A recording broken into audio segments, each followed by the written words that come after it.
الحمد والشکر لک یا رب العالمین والصلاة والسلام علیک یا سید الانبیاء واشرف المرسلین وعلی آلک واصحابک یا سیدی یا رحمت للعالمین اما بعد فاعوذ باللہ من الشیطان الرجیم بسم اللہ الرحمن الرحیم ورفعنا لک ذکرک صدق اللہ مولانا العظیم۔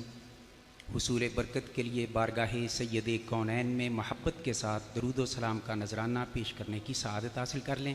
الصلاۃ والسلام علیک یا سیدی یا رسول اللہ وعلی آلک واصحابک یا سیدی یا حبیب اللہ۔ ان کی الفت یہ کام کرتی ہے، ان کی الفت یہ کام کرتی ہے، ہر نظر احترام کرتی ہے۔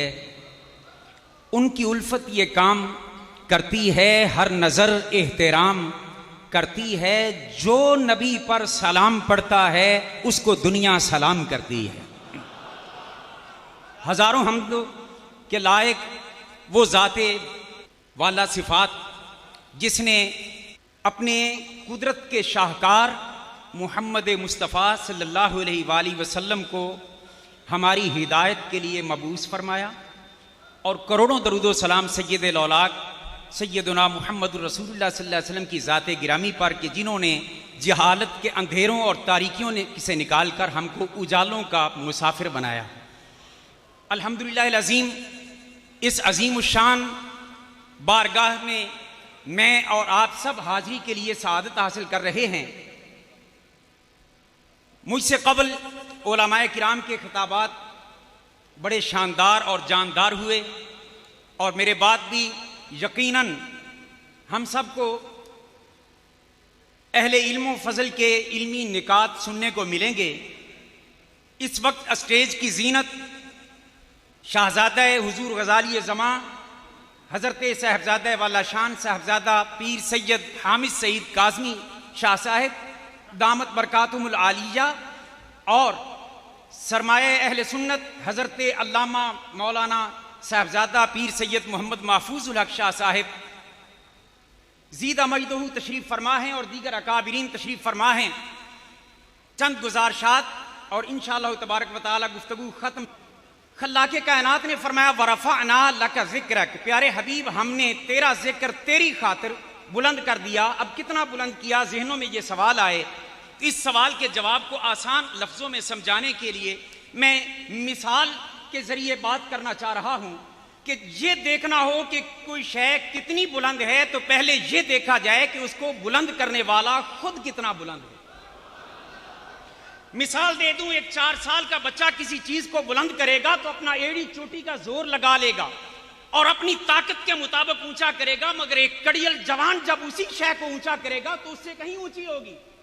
تو یہ کیسے ہوگا؟ تو ہر کوئی کہے گا جناب کسی چیز کی بلندی کو دیکھنا ہو تو پہلے یہ دیکھا جائے کہ اس کو بلند کرنے والا کون ہے۔ اللہ پاک نے فرمایا ورفعنا لک ذکرک، پہلے یہ نہ دیکھنا کہ مصطفیٰ کا ذکر کتنا اونچا ہے، پہلے یہ دیکھنا کہ بلند کرنے والا کتنا اونچا ہے۔ اللہ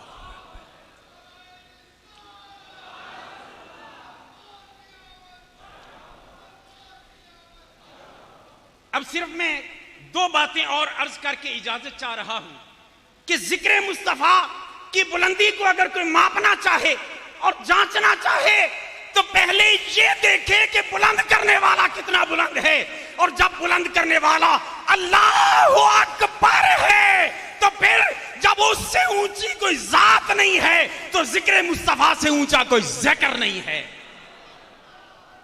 اب آئیں دوسری بات کہ کسی نے بلند ہونا ہو تو وہ کسی بلند شے کے ساتھ اپنے آپ کا تعلق جوڑ لے تو وہ پست بھی بلند ہو جاتا ہے۔ آپ زمین پہ چلنے والی مخلوق ہیں اور فضا میں اڑنے والے ہوائی جہاز کے اندر بیٹھ جاتے ہیں، تو ایمان سے بتائیں جب جہاز فضاؤں میں بلندیوں پہ پرواز کر رہا ہوتا ہے تو آپ کیا زمین پر رینگ رہے ہوں گے؟ تو صاف ظاہر سی بات ہے کہ جب آپ کسی بلندی میں اڑنے والے سے وابستہ ہو گئے، آپ ہزاروں فٹ بلندی پہ اڑ رہے ہیں، تو اب آئیں، مجھے یہ کہنے میں کوئی باک نہیں ہے کہ کسی نے بلند ہونا ہو تو کسی بلند شے کے ساتھ وابستہ ہو جائے۔ پوری کائنات میں ذکر مصطفیٰ کو اللہ نے سب سے اونچا کیا۔ جس نے بھی اونچا ہونا ہو مصطفیٰ کا ذکر زبان پہ سجا لے، رب بلندیاں دے دیتا ہے، میرا رب اس کو اونچا کر دیتا ہے۔ مگر اونچے ہونے والوں کو بھی ذرا سوچنا چاہیے کہ وہ اپنے آپ کو ناگزیر نہ سمجھنے لگ جائیں کہ میں نہ گیا تو شاید محفل ادھوری رہ جائے گی۔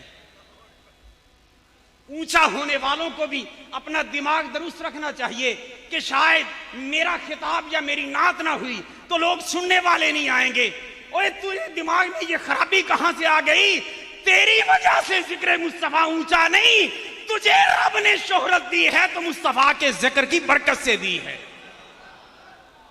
یہاں تو حسان بن ثابت کہہ اٹھے کہ ما مدحت محمدًا بمقالتی ولکن مدحت مقالتی بمحمدی۔ سادہ ترجمہ کر لیں مظفر کی زبان میں، وہ کہتا ہے کہ خود کو دوں ان سے ضرب تو لگوں لا تعداد، خود کو دوں ان سے ضرب تو لگوں لا تعداد، وہ اگر مجھ سے نکل جائیں صفر ہو جاؤں۔ چلو اور آسان بات کر لیتے ہیں ظہوری صاحب کے بقول کہ میں کچھ بھی نہیں، میں کچھ بھی نہیں، یہ تیرے نال میری کوئی نسبت نہیں۔ یا رسول اللہ میں کچھ بھی نہیں۔ جب کوئی بندہ اس مقام فنائیت میں چلا جاتا ہے رب اس کو بلندیاں عطا کرتا ہے۔ میں کچھ بھی نہیں، یہ تیرے نال میری کوئی نسبت نہیں، میں سب کچھ ہاں جے میں تیرا صدامہ۔ اب جس کو بھی عزت ملی وہ میرے مصطفیٰ کے ذکر سے ملی۔ ایسے ہی تو نہیں اقبال ہوتی پھر رہی ہے، وہ اقبال جو مغرب کی تعلیم سے آراستہ بھی ہے، مگر وہ سبق امت کو کیا دیتا ہے؟ جب سبق دینے کی بات آتی ہے تو کہتا ہے کہ محمد سے وفا تو نے تو ہم تیرے ہیں۔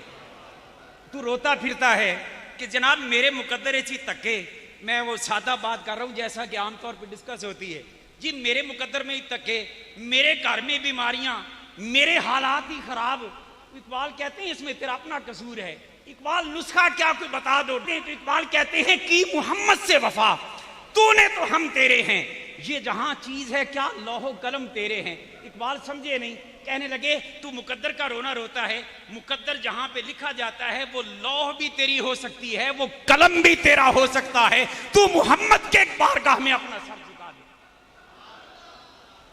اور یہی پیغام امت کو بیداری کا دیتے ہوئے کہتا ہے قوت عشق سے ہر پست کو بالا کر دے، دہر میں اسم محمد سے اجالا کر دے۔ وہ اقبال جس کے عشق رسول کے حوالے سے میں صرف اتنی بات میں عرض کرنا چاہتا ہوں، جس سے پیار ہوتا ہے اس کی نسبتوں کا بھی حیا ہوتا ہے۔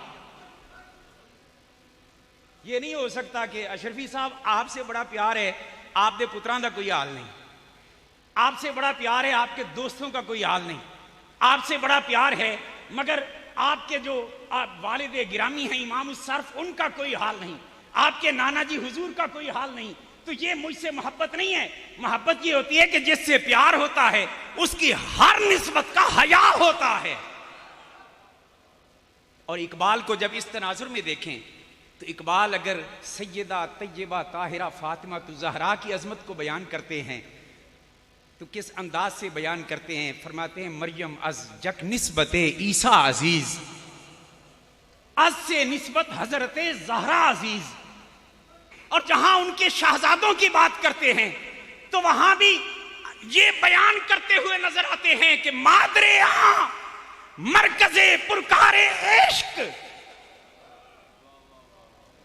امام حسن مجتبیٰ کو مرکز پرکار عشق کہہ رہے ہیں، مادر آں مرکز پرکار عشق اور مادر آں قافلہ سالار عشق۔ اور جہاں پھر بارگاہ صدیقیت میں حاضر ہوتے ہیں تو کہتے ہیں ایک رات خواب میں نے صدیق اکبر کے جلوے کیے۔ کون صدیق اکبر؟ تعارف کرواتے ہیں آ امن ناس بر مولائے ماہ. کہتے ہیں کہ میں اس صدیق اکبر کو خواب میں تکتا ہوں جس کی شان یہ ہے کہ پوری کائنات کے انسانوں میں مصطفیٰ جان رحمت پر سب سے زیادہ جس کے احسانات ہیں اس کا نام ابو بکر صدیق ہے. اور ہمارے طور سینا اس کا پہلا کلیم اس کا نام ابو بکر صدیق ہے. میرے مصطفیٰ کی ہر نسبت کا احترام. اور فنائیت کی پھر یہ حالت ہو جاتی ہے بعض اوقات کسی کے عشق میں بندہ فنا ہو جائے تو مقام یہ ہو جاتا ہے کہ کوٹ مٹھن کے سردار بھی جیسے کہتے ہیں پھر وہ کہتا ہے کہ میڈا عشق بھی تو تے ایمان بھی تو، میڈا مصحف تے قرآن بھی تو، میڈیاں حج نمازاں میڈے فرض فریضے، میڈی سوم صلات اذان بھی تو. اور یہی رنگ اقبال میں جب دیکھتے ہیں تو وہ کہتا ہے فکر و ذکر و علم و عرفانم تو ہی، کشتیوں دریاؤ طوفانم تو ہی. مرکز حضور کی ذات ہوتی ہے اور توجہ حضور کی طرف کر کے کہتا ہے سونیا میرا سب کچھ تو ہے، میرا سب کچھ تو ہے. الحمدللہ اس مرکز علم و عرفان پر ہم حاضر ہیں. یہاں سے یہ سبق لے کے جاؤ کہ میرے مصطفیٰ سے اس طرح پیار کرو کہ حضور کے ماں باپ کی بڑی شان، حضور کی اولاد کی بڑی شان، حضور کی اہل بیت کی بڑی شان، حضور کی ازواج کی بڑی شان، مدینہ میں چلنے والے کتوں کے پاؤں سے لگنے والی مٹی سے بھی پیار کرو. یہی درس ہے اس صاحب عرس کا. وما علینا الا